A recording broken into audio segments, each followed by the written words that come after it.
নমস্কাৰ বন্ধু বান্ধৱীসকল আপোনালোক সকলোকে পুনৰবাৰ টিপছ অসম ইউটিউব চেনেলটোলৈ স্বাগতম জনাইছো বন্ধু বান্ধৱীসকল আমাৰ এই লোকেল কুকুৰাৰ পোৱালিবোৰৰ ইয়া 29 নম্বৰ দিন আৰু ইয়া ৰাতিপুৱাৰ সময় আৰু এতিয়া আমি এই পোৱালিবোৰক দানা পানী খাবলৈ দি দিছো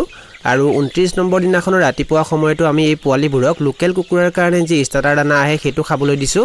আৰু 29 নম্বৰ দিনাখনৰ ৰাতিপুৱা সময়ত আমি এই পোৱালিবোৰক কোনো ধৰণৰ দৰব খাবলৈ দিয়া নাই ইহঁতক কেৱল প্লেন পানী খাবলৈ দিছো বন্ধু বান্ধৱীসকল আমি ব্ৰুডিং ৰুমত সৰ্বমুঠ 246 টা লোকেল কুকুৰাৰ পোৱালি ভৰাইছিলো আৰু তেতিয়াৰ পৰা এতিয়ালৈ মানে 29 নম্বৰ দিনাখনলৈকে সৰ্বমুঠ 10 টা পোৱালিৰ মৃত্যু হৈছে আৰু বাকিখিনি পোৱালি এতিয়া সম্পূৰ্ণৰূপে সুস্থ আছে এই পোৱালিখিনিক আমি 20 নম্বৰ দিনাখনো ওজন কৰিছিলো আৰু 27 নম্বৰ দিনাখনো ওজন কৰিছিলো আৰু 20 নম্বৰ দিনাখন আৰু 27 নম্বৰ দিনাখন এই পোৱালিৰ ওজন কিমান হৈছিল সেই বিষয়ে যদি আপোনালোকে জানিব বিচাৰিছে তেনেহলে সেই বিষয়ে আমি ভিডিও আপলোড কৰি থৈছো আৰু সেই ভিডিও দুটাৰ লিংক আমি ডেসক্ৰিপচন বক্সত দি থৈছো সেই লিংকটো ক্লিক কৰি আপোনালোকে ভিডিওটো চাব পাৰে